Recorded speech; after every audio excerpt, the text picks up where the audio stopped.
Hello everyone and welcome to the 5th episode of my Morytania only Ironman series. In the last episode we killed so many guests and got level 43 prayer, and in this episode we're going to work on level 15 herblore and attempt to get some runes as well from the Chaos Druids. For the new crusaders out there who haven't killed Chaos Druids before, Chaos Druids drop a lot of herbs. They can drop 1 to 2 of every kind of herb, except toad, flax, snapdragons and torstals of course. The regular Chaos Druids also drop snape grass, which will be really useful for prayer potions later on.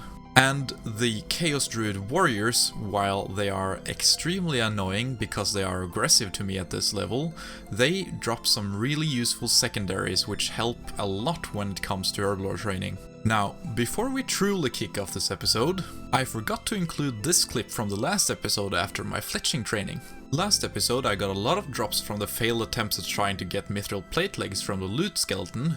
So I sold most of them and I decided to, of course, spend this money in the best possible way by buying a swanky set of purple robes, as well as some capes of course. A fun fact to note about these robes is that the hat actually is better than the standard wizard hat, since this one provides +3 magic instead of +2. The other robes unfortunately do not have any magic offensive bonuses and provide only the minimum amount of defense.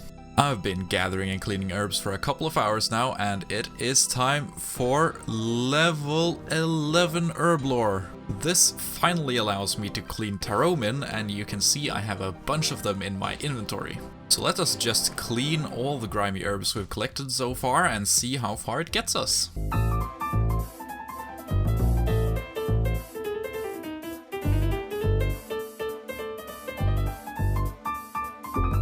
Here's level 12 herblore. That allows us to make strength potions, which is really nice since we've got a few of them dropped from the Chaos Druid warriors as well as the Canifus citizens. We are done cleaning all the herbs and now it's time for the finale. Let us make these 8 strength potions, and look at that. Already level 13 from that. Let's just quickly make all the rest of them and see. Oh yes, it definitely looks like we're going to get there. Level 14.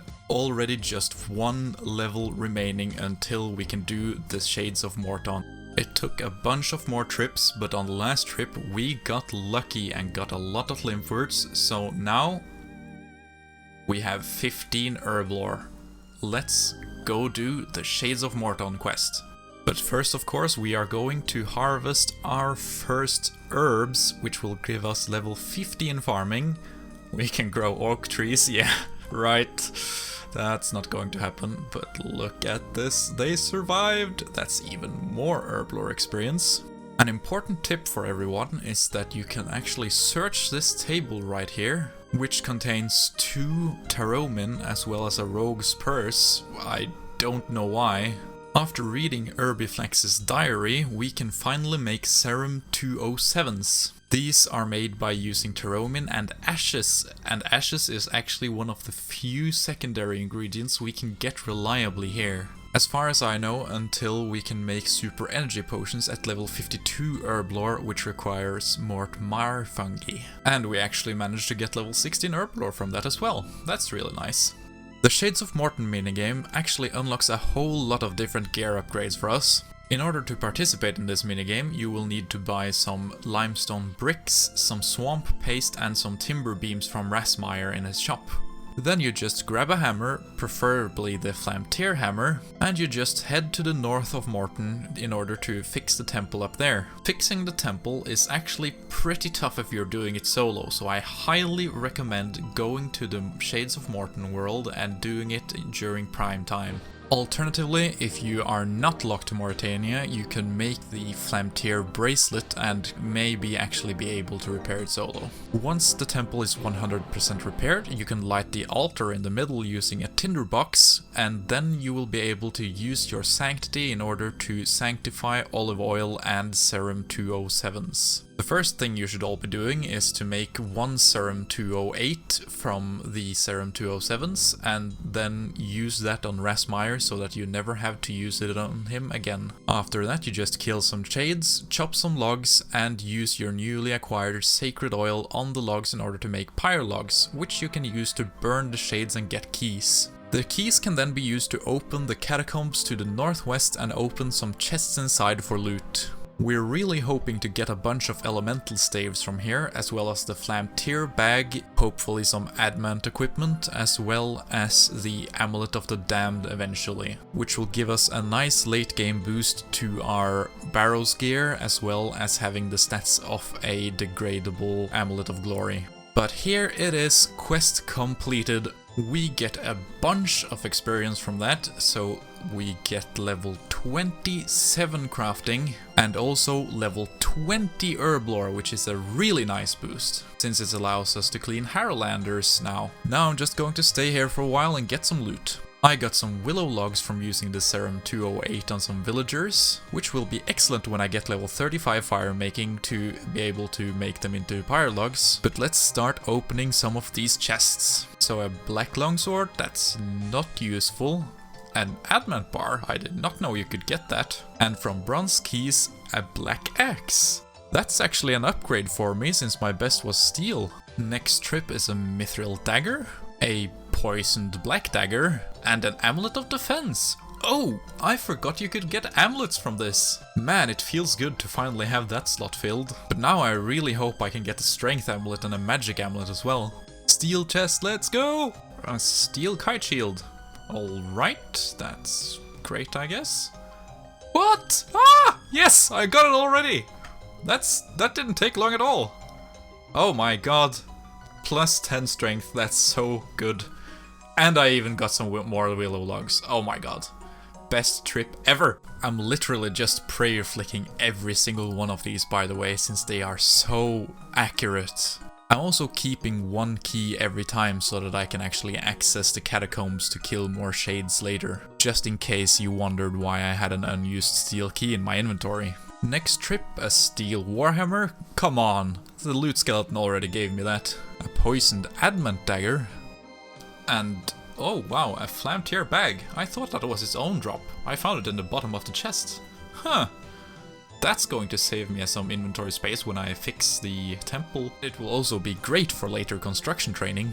And a bunch more willow logs, that's great. Small fire making break, here's 20 fire making, I'm also collecting some ashes. I forgot to record, but I got this sweet looking black med helm, which is my best helm for now. Oh, studded leather chaps. That's an actual leg upgrade. Oh, I can't use it because I need 20 ranged for it though. Well, I'm probably just going to train to 20 range now, because I certainly am still not having any luck with those mithril plate legs. First time smelting iron on this account, wish me luck! Seeing all these ores disappear is just sadness. Since I don't have a bow yet, I am smithing iron knives in order to be able to train ranged. And here is also level 24 smithing. Just 10 more levels to go now. I still haven't managed to mine all the ores yet, by the way. I'm just doing this to train my ranged. Iron knives in hand, leather armor equipped, defense amulet, let's do this. I also got level 29 smithing from smithing all these. Oh no, I forgot I picked up another slayer task. I got zombies, which was good.